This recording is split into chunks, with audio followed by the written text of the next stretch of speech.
to me before the show about something you wanted to get into. The beauty of working with you is I don't have to say, we'll do it at one end. Yeah. Just because I remembered and we're going to do it now. You want to get into Angel Reese I have and to. Caitlin Clark. We have to. So I love both players. Okay. I think and they play different positions, but I think, tell me what you think, to the WNBA, they are Magic and Bird because of their rivalry that they had and started in college. So I've been fixated ever since this last women's NCAA tournament.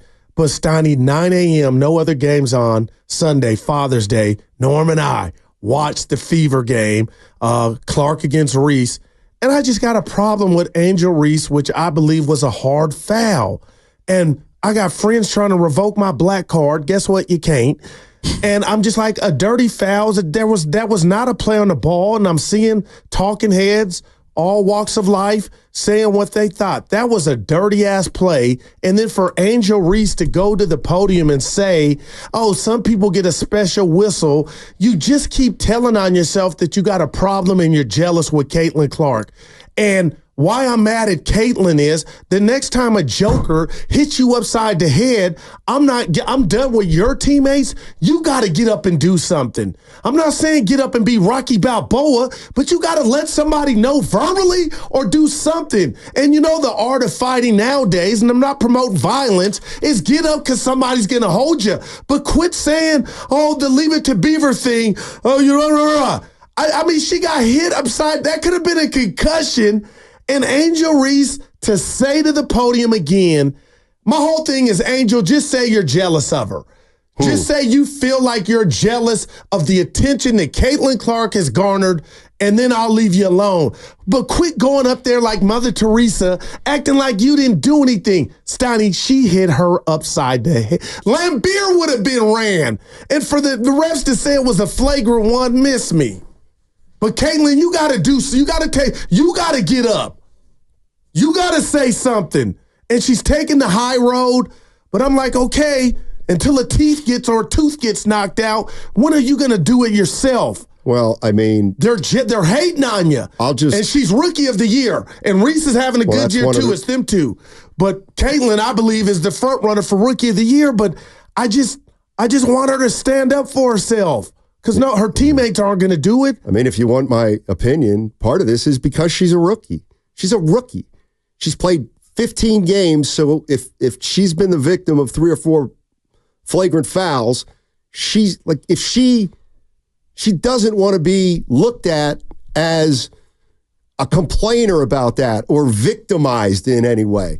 Like, I'm not saying she shouldn't stick up for herself, but what I'm saying is if she starts to gently go down that road of, these guys are picking on me and I am a victim. Yeah. Like, but what if nobody's she just like isolated that play on Reese? What if it was just about that and she didn't open it? Because to her credit, you're right, she hasn't done that. But I think it's hurting her. What do you mean? Like, for her to just focus on that foul at that time, I don't think it would sound or come off as if she's saying every game she's been quiet. She's been a soldier. So when the Warriors signed Jeremy Lin, it was Joe Lacob's call. He had gone to Harvard and he was from the peninsula. Right. And Joe Lacob brought him to the Warriors and Jeremy Lin made the team. But he wasn't ready for the NBA. He just wasn't at that time. He later became, he worked his butt off. Yeah, Vince Sanity. So here comes Jeremy Lin onto the Warriors, and every player on the Golden State Warriors is like, who's this guy? Oh, okay, I get why he's here. Ooh. We want to have an Asian American on the team. Okay, so you know what happens in the NBA? Mutual of Omaha, WNBA? They go at him, and they punished Jeremy Lin, and they were physical with him, and they put him through the gauntlet. And you know what? He never said a word. He just kept playing, and I'm talking practicing. And at the end of the year, I'll never forget, it's one of the conversations I had with Monte Ellis. I said, let me ask you about Jeremy Lin. He goes, yeah. I said, I mean, did he earn some respect over the course of but Monte Ellis was like, absolutely. We went at that kid. He never cried. He never complained. He never da-da-da. He never felt sorry for himself. He took everything we gave him, and you know what? Maybe by doing that was a big reason why he ended up being a very good backup point guard in the NBA and a run as a starter where he was incredible.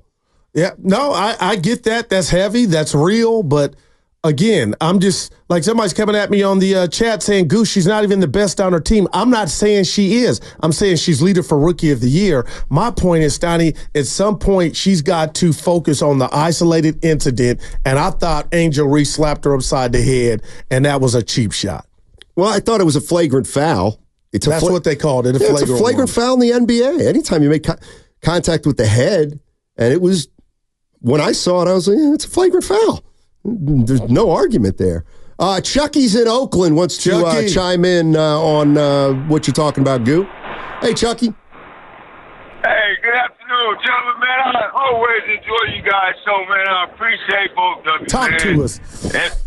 And I've been listening, man. I just haven't been calling in.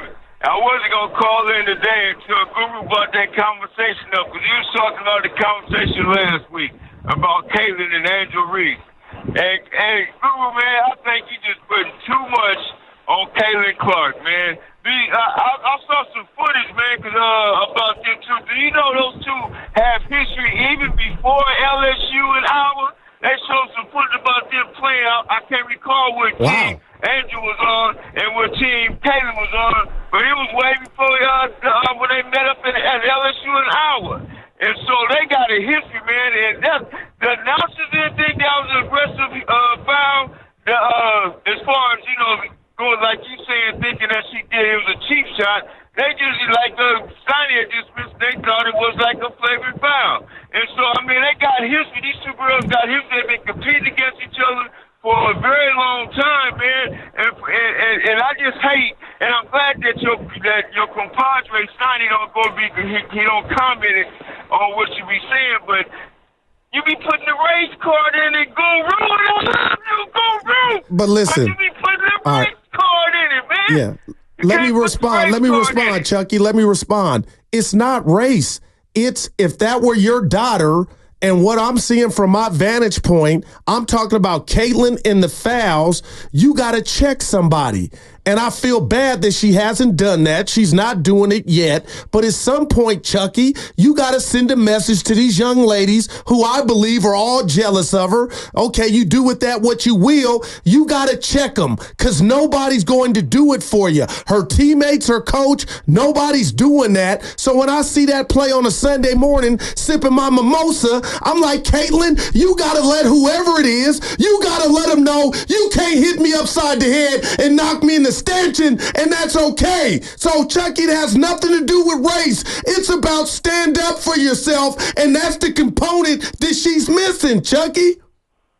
I understand that. Of course, you're supposed to stand up for yourself, Guru. But at the same time, you have been putting that race dialect in it. And I don't know if you guys listen. I'll be up early in the morning because I'll be in my truck. Got you. My crew started. But I'll be listening to LeVar Arrington, Two Pros and a Cup of Joe. I think that's it. Yeah. And he did a real good take, man, on how the WNBA is trying to market Cailtin and Angel Reese, trying to make it seem like they the ones who built up the WNBA team and the WNBA league. And I truly agree with what he was saying because we talking about 2 4-win teams and trying to build them up like they all that. And so I just want to comment, man, that it's a bigger picture, man. They got history, man.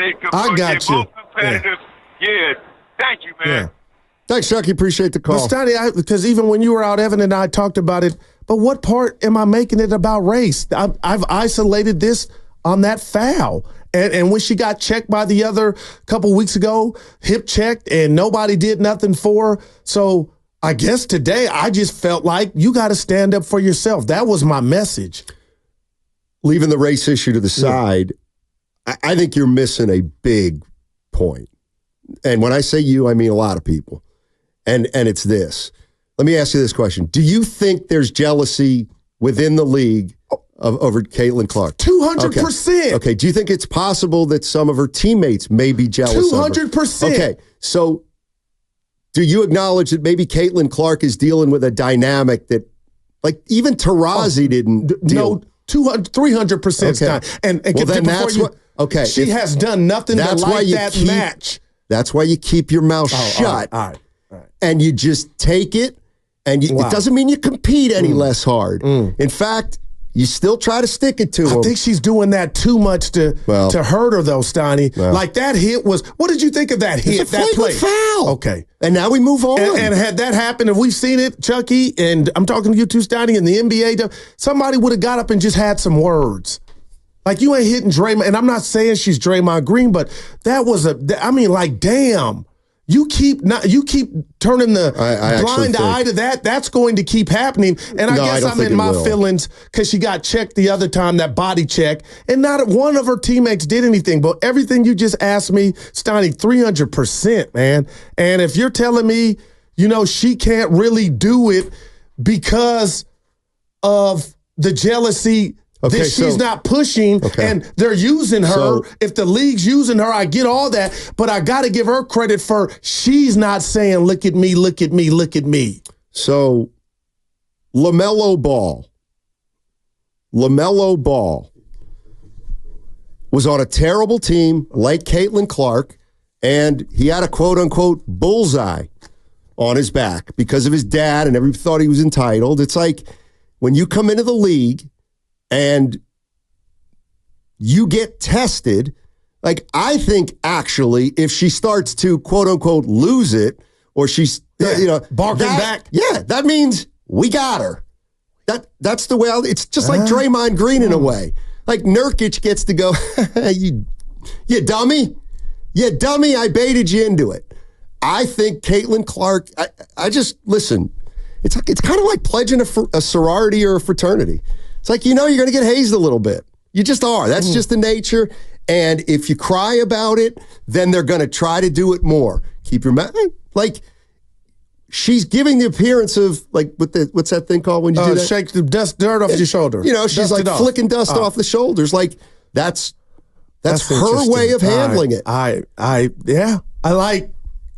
Again, who am I to feel sorry for her? But she's not doing anything to market herself or make her brand look like she has privilege or she's it's the race card, which everybody is using in this situation. But I just isolated it down to that hit by Angel, and then Angel to get up there and have the audacity to say, well, she gets a better whistle. She didn't say her name. She said some people get a better whistle. I'm like, damn, Angel, you ain't got, okay, I get it, okay. You out here bruising and doing it that way, okay? But like you said, maybe she's doing the Martin Luther King. This is my initiation. But the other thing is, I just like to see somebody check somebody like her teammates, because that's what I know I would do. I mean, the one thing about basketball, and I always say it, it's like when we talk about racial stuff, there's a racial issue in basketball. And in life. What is it, Steiny? Well, guess what? Shh, I don't think you can say it on the radio, but there's more black players than white players. Okay, so when we have a great white player, it's more unusual. It's just different.